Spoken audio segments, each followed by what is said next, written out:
mistreated. It is no wonder then that their jealous enemies, those outrageous villains who have assailed them with various weapons, have been victorious in a war in which women have had no defense. Where is there a city so strong which could not be taken immediately, if no resistance were forthcoming, or the law case, no matter how unjust, which was not won through the obstinance of someone pleading without opposition, and the simple, noble ladies, following the example of suffering which God commands, have cheerfully suffered the great attacks which, both in the spoken and the written word, have been wrongfully and sinfully perpetrated against women by men who all the while appealed to God for the right to do so.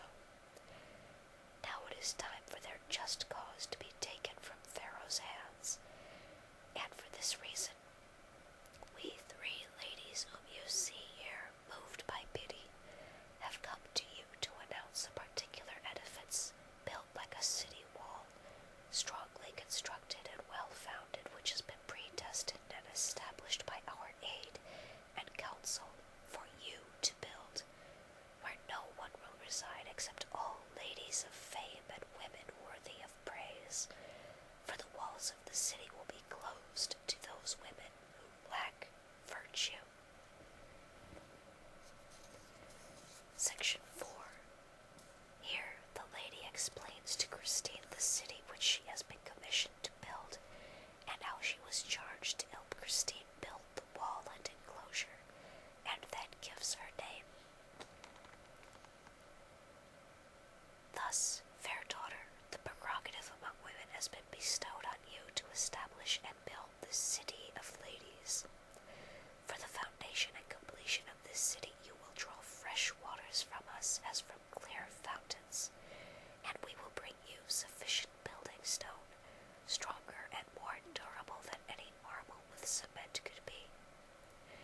Thus your city will be extremely beautiful, without equal, and of perpetual duration in the world.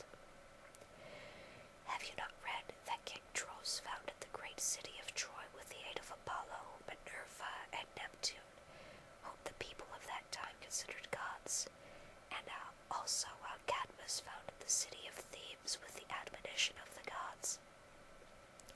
And yet over time these cities fell and have fallen into ruin. But I prophesy to you, as a true symbol, that this city which you will found with our help will never be destroyed, nor will it ever fall, but will remain prosperous forever, regardless of all its jealous enemies. Although it will be stormed by numerous assaults, it will never be taken or conquered. Long ago the Amazon kingdom was begun through the arrangement and enterprise of several ladies of great courage who despised servitude, just as history books have testified. For a long time afterward they maintained it under the rule of several queens, very noble ladies whom they elected themselves, who governed them well and maintained their dominion with great strength. Yet, although they were strong and powerful and had conquered a large part of the Orient, in the course of their rule and terrified all the neighboring lands, even the Greeks, who were then the flower of all countries in the world, feared them. Nevertheless, after a time, the power of this kingdom declined, so that, as with all earthly kingdoms, nothing but its name has survived to the present. But the edifice erected by you in this city, which you must construct, will be far stronger, and for its founding I was commissioned in the course of our common deliberation to supply you with durable and pure mortar to lay the sturdy foundations, and to raise the large walls all around, high, wide, and with mighty and trenched towers, blockhouses, moats, and palisades, just as is fitting for a city with a strong and lasting defense. Following our plan, you will set the foundations deep to last all the longer, and then you will raise the walls so high that they will not fear anyone.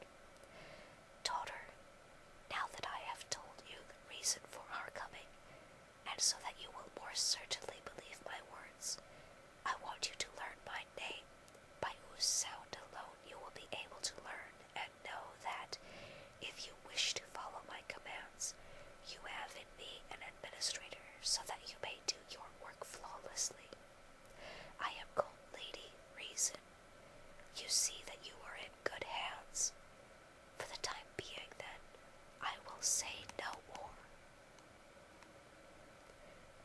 Part 5. Here Christine tells how the second lady told her name, and what she served as, and how she would aid her in building the city of ladies. When the lady above finished her speech, before I could resume, the second lady began as follows. I am called Rectitude, and reside more in heaven than on earth, but as the radiance and splendor of God, and messenger of his goodness, I often visit the just, and exhort them to do what is right, to give to each person what is his according to his capacity, to say and uphold the truth, to defend the rights of the poor and the innocent, not to hurt anyone through usurpation, to uphold the reputation of those unjustly accused. I am the shield and defense of the servants of God. I resist the power and might of evildoers. I give rest to workers and reward those who act well. Through me, God reveals to his friends his secrets.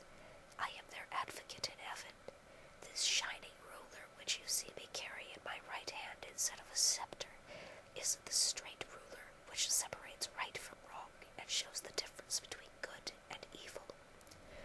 Who follows it does not go astray. It is the rod of peace which reconciles the good, and where they find support, and which beats and strikes down evil. What should I tell you about this? All things are measured by this ruler, for its powers are infinite. It will serve you to measure the edifice of the city which you have been commissioned to build, and you will need it for constructing the facade, for erecting the high temples, for measuring the palaces, houses, and all public buildings, the streets and squares, and all things proper to help populate the city. I have come as your assistant, and this will be my duty. Do not be uneasy about the breadth and long circuit of the walls, for with God's help and our assistance you will build fair and sturdy mansions and inns without